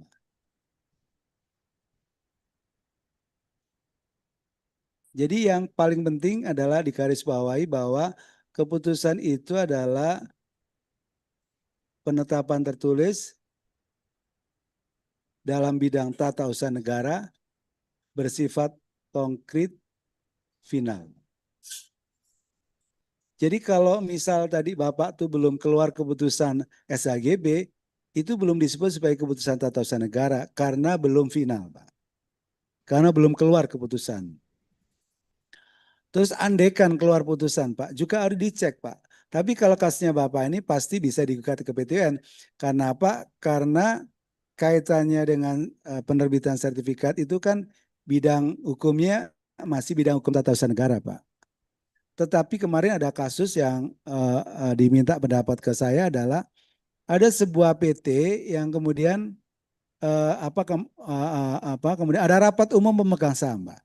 Rapat umum pemegang saham itu membuat rapat dan keputusan tentang perubahan siapa aja pemegang saham dan berapa saham yang dimiliki oleh masing-masing pemegang saham. Ya, rapat umum pemegang saham menentukan siapa yang nanti akan ditambah sama dikurangi jumlah sahamnya. Tambah kurang ya Pak. Yang kedua adalah menentukan tentang siapa yang nanti akan jadi direksi, siapa yang jadi komisaris. Ditentukan Pak dalam rapat umum pemegang saham. Setelah itu oleh notaris didaftarkan di Kemenkumham, ya Pak ya. Ada Sisminbakum, keluarlah Pak. Nanti SK tentang perubahan ya Pak. Tadi formasi tentang memegang saham sekaligus siapa yang menjadi direksi sama komisaris. Ada perubahan Pak. Nah, itu kemudian karena dipandang sama mereka yang kalah suara tadi waktu rapat pegang saham, kalah. Terus dia ngajuin gugatan di PT UN, Pak. Terus saya bilang, ini bukan keputusan tata usaha negara nih. Ini adalah keputusan privat. Ini bidangnya bidang hukum perdata, bukan bidang hukum administrasi. Sehingga tidak tepat kalau ini dianggap sebagai keputusan tata usaha negara. Jadi sebagai ahli saya bilang begitu Pak. Ini kan bukan urusan keputusan tata usaha negara, ini lebih keputusan privat. Kan dasarnya kan Undang-Undang PTUN, sorry, Undang-Undang Perseroan Terbatas ya Pak ya. Ya toh Pak, Undang-Undang Perseroan Terbatas. Jadi ya nggak bisa dipakai sebagai dasar untuk ngajuin gugatan. Kalau Bapak tadi itu belum Pak. Kalau Bapak ini belum keluar SHGB misalkan, Bapak nggak bisa nuntut. Kenapa? Karena itu dianggap belum bersifat final. Tapi kalau Bapak udah keluar misalkan ya Pak ya, misal, baru Bapak kalau udah keluar apa yang menurut Bapak dirugikan. Kalau Bapak nggak dirugikan kan oke-oke saja kan, fine-fine aja. Tapi kalau misal Bapak merasa ini keputusannya nggak benar nih, misalnya soal luasan gitu ya. Misal ya Pak ya, nah, itu Bapak masih bisa persoalkan dengan baik-baik. Kalau dia mau ngerubah nggak ada masalah Pak. Namanya ini adalah ada persoalan cacat administrasi, diajukan keberatan, diubah nggak ada masalah. Ada kelanjutannya Prof. Apa itu? Ternyata dari pengamatan beberapa teman-teman ini ya Prof, di lapangan gitu Prof. Terus? Karena ini ada nuansa politisnya Prof. nuansa politisnya memang pada saat PTSL itu menjelang pemilu gitu lah. Jadi ada yang pegang koordinator, nah, gitu Prof. Jadi ternyata di wilayah X gitu ya sudah ada yang pegang, sehingga dia itu dengan leluasa bekerja sama dengan BPN sudah tahu nama-nama ini Prof. Ini sebetulnya sudah jadi SHGB. Sehingga dia mendatangi salah satu rumah, bahkan lebih ya. Wah ini Bapak kurang surat pernyataan harus melalui notaris ini. Kalau lewat notaris saya hanya 300 saja, saya pastikan bahwa SHGB Bapak ini dalam kurun waktu 1 minggu sudah keluar. Ternyata permainannya di situ, Prof. Terusannya itu, Prof. Nggih. Ya, jadi Ini kita sih ada kalau sedikit mafia ini. ya kalau itu ada apa ya aspek politik, ya tentu itu kan aspek politik itu kan ada di belakang layar Pak. Jadi kita nggak Iya. bisa buktikan. Jadi lebih ke soal kalau memang SHGB kita memenuhi persyaratan permohonan tapi nggak keluar misalnya Pak ya, kenapa nggak keluar? Itu bisa kita persoalkan gitu. Tapi Iya. kalau udah keluar tapi clear nggak ada persoalan soal luasan misal isi-isinya nggak ada yang salah ya nggak ada masalah kan gitu Pak. Ini dari beberapa warga, Prof.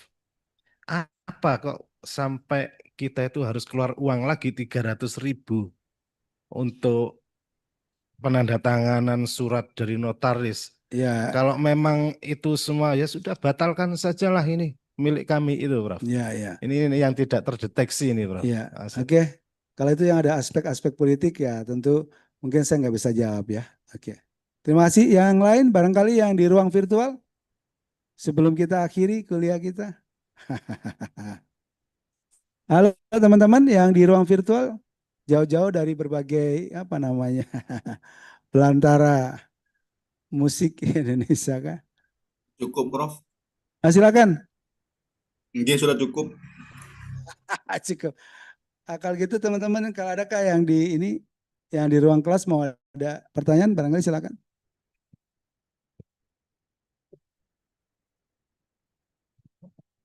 Saya Yusuf Pak dari Surabaya. Saya yang mau bertanya tentang diskresi Pak. Seorang pejabat kan diberikan wewenang khusus atau hak untuk membuat diskresi ketika ada kekosongan atau ada peraturan yang kurang lengkap. Yang saya tanyakan, seberapa jauh wewenang dari PT UN ini dalam menangani perkara di diskresi ini sendiri Pak? Jadi kalau tadi kita bicara kewenangan itu, kan kewenangan itu pada prinsipnya ada dua ya, kewenangan terikat berarti berdasar peraturan perundangan, ada kewenangan bebas, kewenangan bebas itu ada kewenangan diskresi ya. Jadi hakim itu bisa menentukan bahwa oh dia ngeluarin putusan ini lebih dasarnya bukan peraturan perundangan tapi lebih dasarnya adalah kewenangan diskresi. Bisa diuji soal apakah dia berwenang atau tidak berwenang melalui kewenangan diskresi yang dia miliki ya. Yang kedua adalah bagaimana prosedur penggunaan kewenangan tadi, baru yang ketiga alasan penggunaan kewenangan.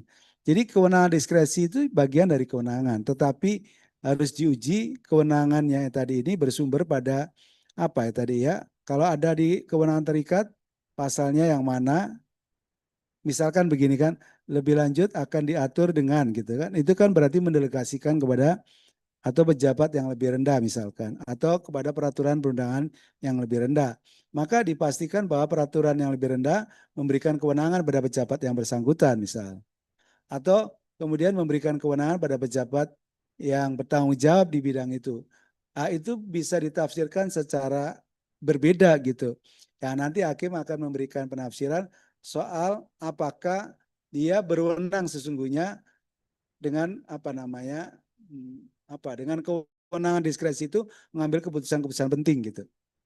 Jadi tetap itu bagian dari kewenangan yang kewenangan tadi dia lihat sumbernya, hakim bisa menguji itu kewenangan ini apa misalkan dianggap cacat kewenangan gitu. Karena sebenarnya itu enggak sesuai dengan seharusnya ditentukan di dalam undang-undang misalkan begitu.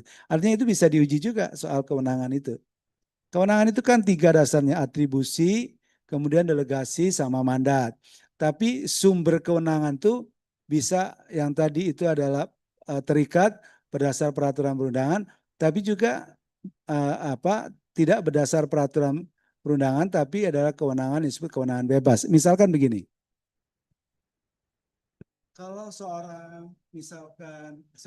seorang gubernur itu kan dulu kasusnya Anies Baswedan itu kan bisa lebih lanjut berkaitan dengan izin rumah hiburan malam itu bisa diperpanjang, gitu, Pak.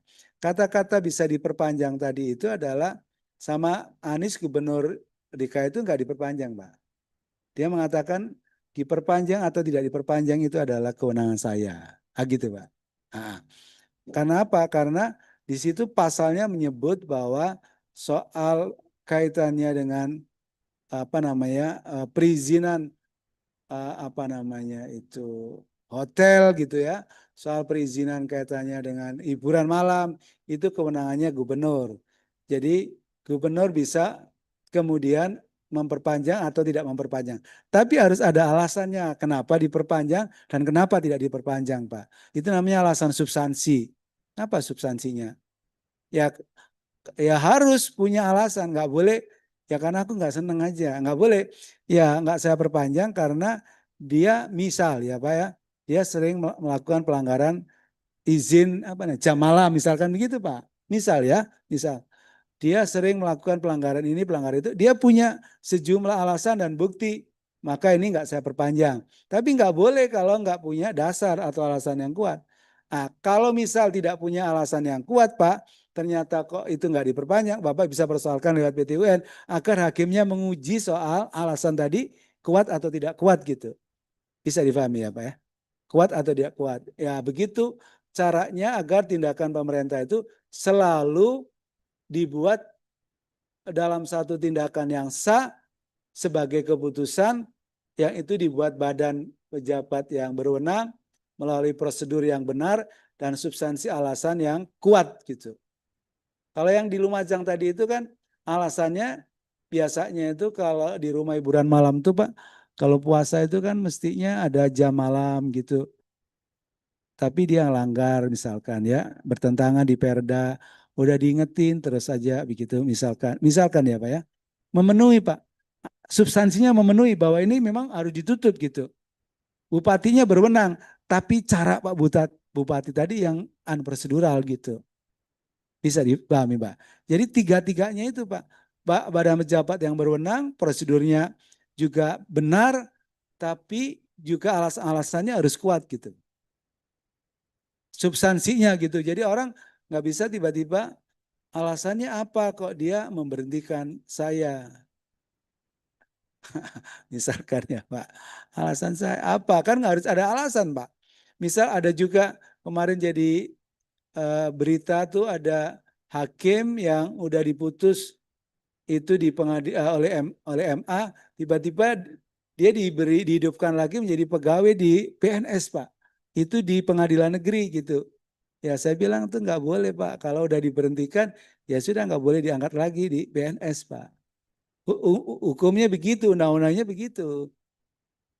Kalau terus dia muter-muter alasannya, nyari alasan nih kayaknya nih teman-teman. Kira-kira gitu ya Pak ya. Oke, namanya belajar tentang kewenangan, kemudian prosedur dan alasan atau substansi. Yang lain cukup? Pak, Oh masih, silakan. ini Pak, saya masih belum mengerti tentang fiktif positif. Tadi kan statement panjenengan kan tidak dijawab berarti diterima. Ya, fiktif positif. Nah, itu yang menjawab itu kewenangan dari siapa, Pak? Lalu pertanyaan kedua, tadi ketinggalan mencatat saya, kewenangan dasar ada 3, atribusi, mandat, sama satu lagi apa? Oh, delegasi. Makasih. Ya, jadi contoh yang mungkin gampang tuh kalau Anda ngajukan sertifikat ke BPN misal ya, terus kalau ada jangka waktu ditentukan bahwa misalkan 30 hari sejak Anda mengajukan permohonan dengan syarat-syarat yang lengkap, tiba-tiba itu harusnya kalau syarat lengkap kan harus keluar nih Pak, misal ya Pak ya. Tapi ini nggak keluar. Kalau itu prinsipnya adalah fiktif positif, tidak keluar itu berarti disetujui, Pak. Kalau dulu nggak begitu. Kalau itu tidak keluar, berarti namanya ditolak. Kalau ditolak, Bapak tetap bisa ngajuin gugatan. Ditolak ya Pak ya, tetap ngajuin gugatan Pak, kenapa ditolak? Tapi kalau ini, Bapak mestinya kalau ternyata itu sudah lengkap menurut Bapak, tapi kok tiba-tiba nggak ada jawaban, itu berarti harus disetujui. Disetujui harus dikeluarkan sertifikat. Kalau nggak dikeluarkan sertifikat, Bapak gugat tuh di pengadilan. Gitu maksudnya. Siapa yang digugat? Ya BPN.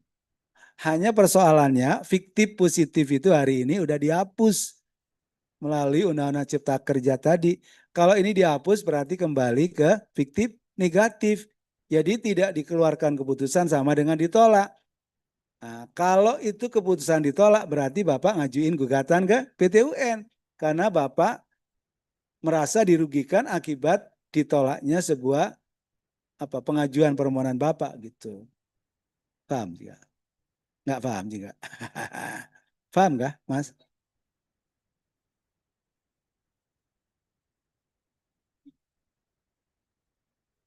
Ya begini, kalau dalam hukum administrasi itu kata-katanya itu bukan soal disetujui atau nggak setujui Pak. Kalau dalam hukum perdata itu namanya persetujuan gitu.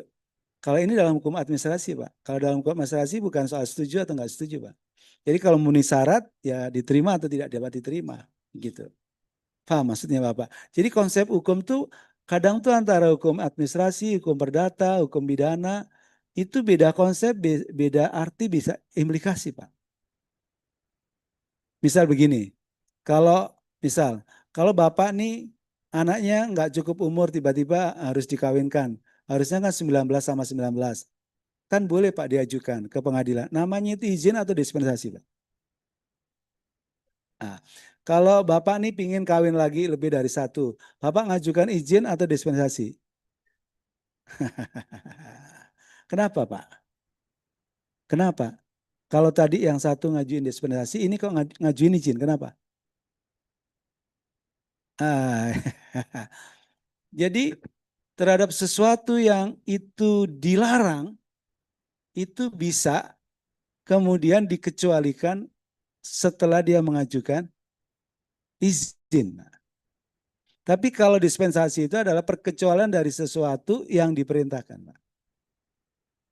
Jadi diperintahkan umur 19, tapi karena orang tuanya sakit, ya udah kalau gitu dikawinkan. Minta namanya dispensasi Pak. Perkecualian dari sesuatu yang diperintahkan. Tapi kalau izin itu adalah perkecualian dari sesuatu yang dilarang. Surat izin mengemudi itu aslinya Pak, itu kan nggak boleh Pak. Kecuali Bapak punya SIM baru boleh. Kalau dulu IMB ujian mendirikan bangunan itu aslinya orang nggak boleh bikin bangun sembarang kecuali ada namanya izin. Bapak tuh nggak boleh Pak karena asasnya monogami gitu undang-undang perkawinan. Tapi boleh sepanjang Bapak mengajukan izin dan kemudian dikabulkan oleh pengadilan. Jadi beda konsep, beda implikasi gitu maksudnya Pak. Ya, pertanyaan saya ke panjenengan. Kalau misal ada pengusaha ya Pak ya, mestinya kan harus ngasih THR nih Pak. Ya, kalau hari Lebaran. Kalau misal dia enggak ngasih THR gitu, enggak ngasih THR. Bisa enggak dia ngajuin izin atau dispensasi Pak? Ya Pak, ngasih THR. Saya mau ngasih THR tapi nggak bisa penuh misalkan. Misal gitu. Atau saya bisa nggak nanti THR-nya setelah Lebaran gitu. Apa tuh namanya Pak? Apa dispensasi atau izin? Hah? Itu keharusan Pak. Nah, kalau harus tuh perkecualiannya adalah dispensasi. Dispensasi perkecualiannya ya Pak ya. Maka boleh Pak. Misalkan ada namanya penangguhan pemberian gaji gitu, upah sorry. Itu bisa Pak. Tetapi dia harus mengajukan penangguhan. Tetapi penangguhan itu ada syaratnya Pak. Yaitu harus ada audit keuangan. Kalau betul bahwa dia menangguhkan pembayaran upah, itu boleh Pak ditangguhkan. Tetapi dia harus kemudian ada syarat dilakukan audit gitu Pak. Itu yang susah ya Pak ya. dari audit itu ternyata aslinya kamu punya duit tuh, perusahaan punya duit gitu. Cukup ya? Oke, terima kasih. Semoga bermanfaat dan lulus UPA ya Pak ya. Ya, kurang lebihnya mohon maaf. Assalamualaikum warahmatullahi wabarakatuh. Dan sekali lagi kami ucapkan terima kasih yang sebesar-besarnya kepada Profesor Dr. Hufran Eza MH atas ilmu dan waktu yang diluangkan untuk kita semua. Semoga ilmu yang beliau sampaikan dapat menjadi bekal berharga bagi kita semua. Baik teman-teman, ini waktunya break ya. Break sampai pukul 15.15. Baik, sekian dari saya. Wassalamualaikum warahmatullahi wabarakatuh. Oh, bisa maju ke depan dulu untuk foto bersama Bapak. Iya, Bapak boleh berdiri di tengah.